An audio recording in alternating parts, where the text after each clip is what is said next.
Ang ganda, di ba mga ka-winner? Nature ang vibes. Pagmasdan nyo ang ilog na ito ay tuloy-tuloy ang kanyang pag-agos. Hindi ka makakapag-relax dito kung puro ka na lang trabaho. Kaya tara na, puntahan natin ito. Dito lang yan sa Pulumulok, South Cotabato. Sugod na mga ka-winner.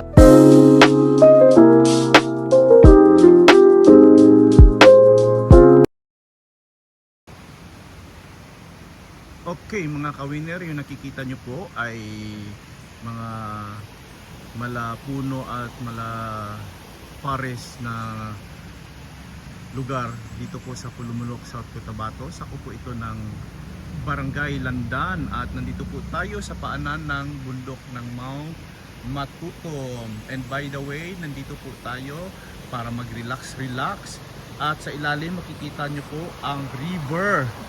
Yan po ang tinatawag na river edge kasi nasa gilid po tayo ng river. Yan po ang makikita nyo mga ka-winner. Maganda po dito mag-relax kasi napakaaliwalas at malamig po ang panahon, hindi po mainit. Kung gusto nyo po ay mag-relax, pwede po kayo pumunta dito. Ang resort na ito ay tinatawag na Mapros Resort. Yan, pwede kayong pumunta po dito. Baybayin nyo lang po ang Canary Road pupuntang Landan Road. At yan po ang makikita nyo dito. Pwede mag-overnight dito mga ka-winner. Ayan po.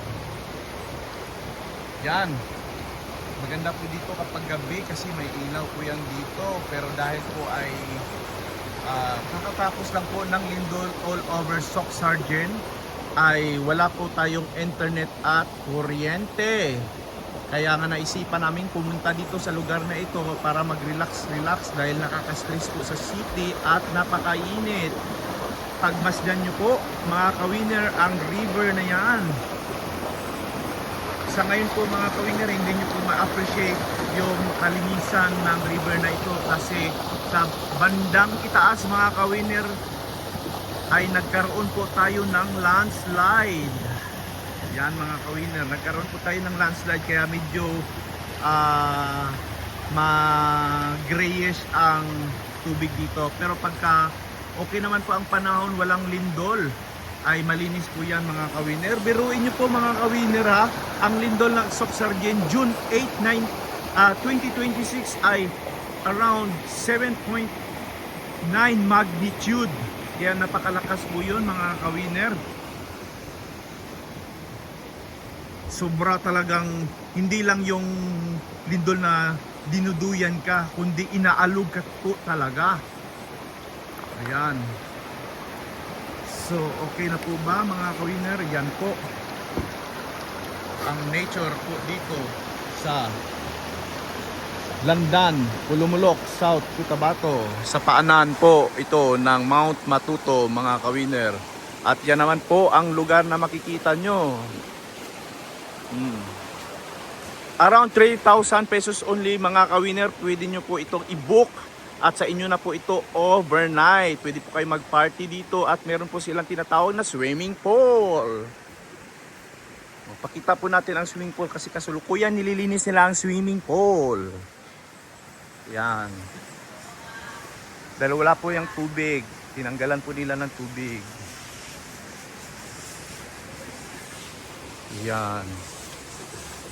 Yan po sa pambata at sa pangmalakihan. Pwede na po yan mga ka-winner. Ayan. Pakita po natin yung ating itsura ngayon mga ka-winner. Kung totoong talaga pong nandito po tayo sa lugar na ito. Ayan po. Totoo na nandito po tayo sa lugar na ito mga ka-winner.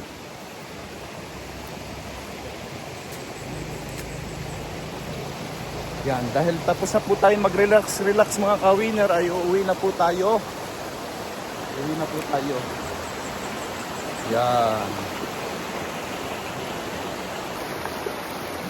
Yan po mga ka-winner, hanggang dito na lang po tayo at abangan nyo po ang aming video sa pag-uwi. O ang aking video po mga ka-winner.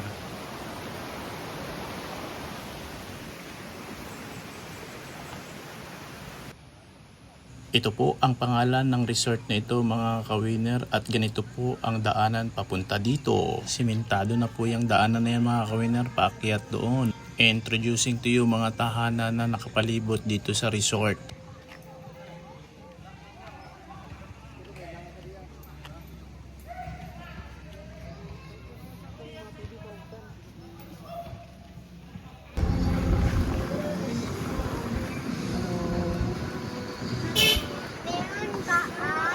Meron ba ice dyan? Meron, ramo pa nun. Happy birthday to you, to you, to you. Wala, apple.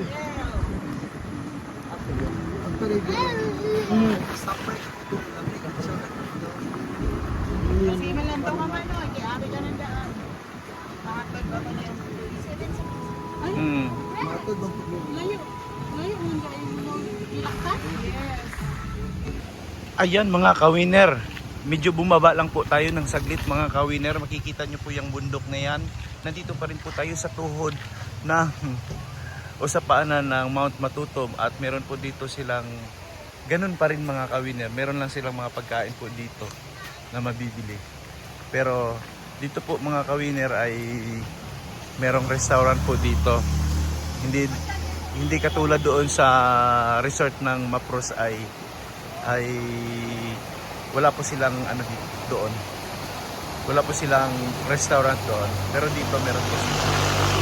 Yan. At yan pa rin ang river mga ka-winner. Oh, ang tsinelas ni Ate Lele nandyan na po. Ayan na, nakita na talaga. Tsinelas. Yan.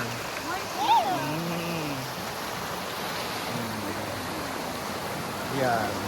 Ganito naman ang river dito mga ka-winner. Pwede po dito maligo mga ka-winner. Kung gusto nyo lang po. Kasi malinis naman yung tubig po dito. Lalo na kung hindi lumindol mga ka-winner. Yan. At para masabi nyo mga ka-winner na nandito po tayo sa lugar nito mga ka-winner, ay papakita ko po ang aking itsura mga ka-winner na nandito po tayo pa rin sa paanan ng Mount Matutom. At yan po ang makikita nyo mga ka-winner. River.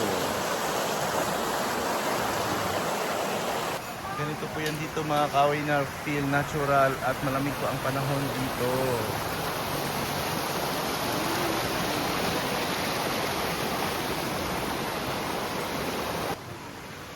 Dito sa resort na to mga ka-winner ay meron po sila dito medyo hindi malinis na pond pero meron po yung mga isda tulad ng koi. At may mga magandang hardin po sila dito.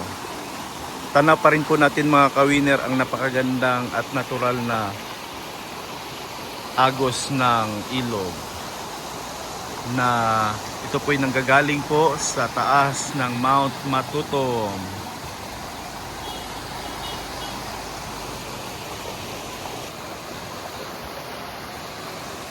And by the way mga ka-winner, ang resort na ito ay tinatawag na Iron Bamboo Hall.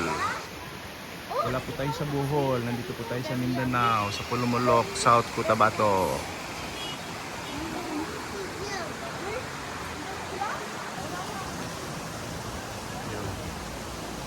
Iron Bamboo Hall kasi may mga bamboo po dito.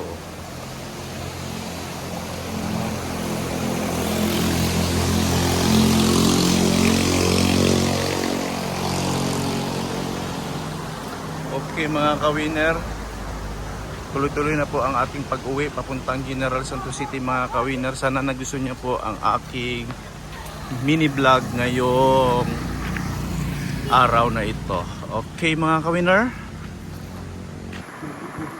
Wala na eh, paliri. Hindi ako mali. Diba? Hindi ako mali. Open mo po. Same na dati. Kasi agad rin chinelas. Namugi dire. Wow, puro bakuli oh. Kalamansi. Kalamansi. No, it's streets. Streets. Kalamansi. Streets. It's streets yun. Oh, very small outreach.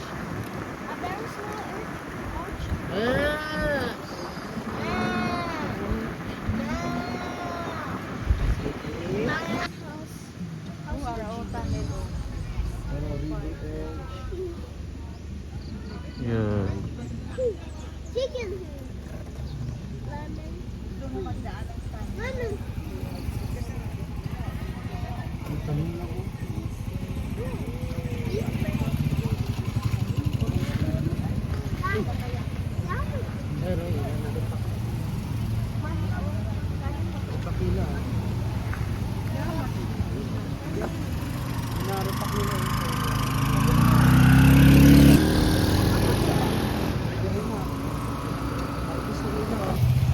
Bumaba pala tayo ng saglit mga kawiner kasi mayroong river na nakatago dito, kaya puntahan po natin mga kawiner. Halina't samahan niyo po ako papunta sa ibaba.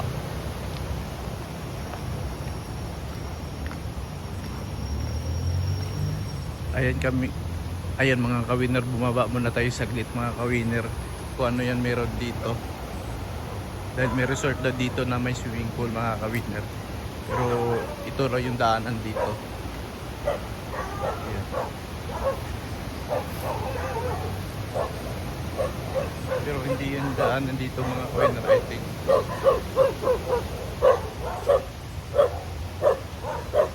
Kita nyo yung aso kanina mga kawiner at yung parang barong-barong. Parang may nakatira po dito mga kawiner. Kaya siguro akyat na lang po tayo.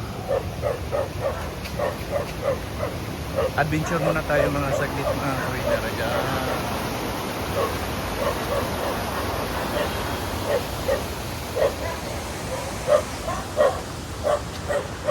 Bye bye. Akyat na po tayo mga kawiner dahil pauwi na po tayo.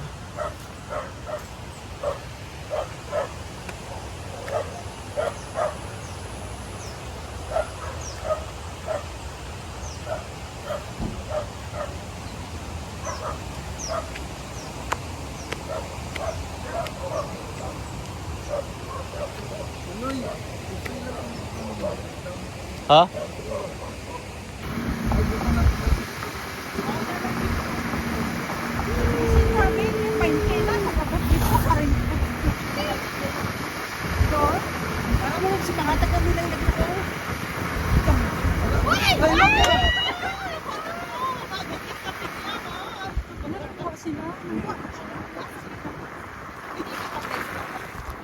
Ilaw mo na.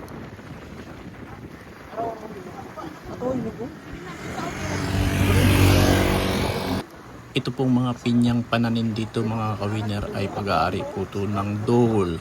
At ang daanan na ito ay Dole Canary papuntang Landan. In fact mga kawiner, pwede kang tumigil dito at kumuha ng pinya. Basta isa lang, pero yung kinuha namin ay 5. By the way mga kawiner, kanina pala ay sarado tong daanan na to kaya umikot kami. Sinara ng saglit dahil bahagyang nasira ang parte ng daanan na ito dahil sa lindol.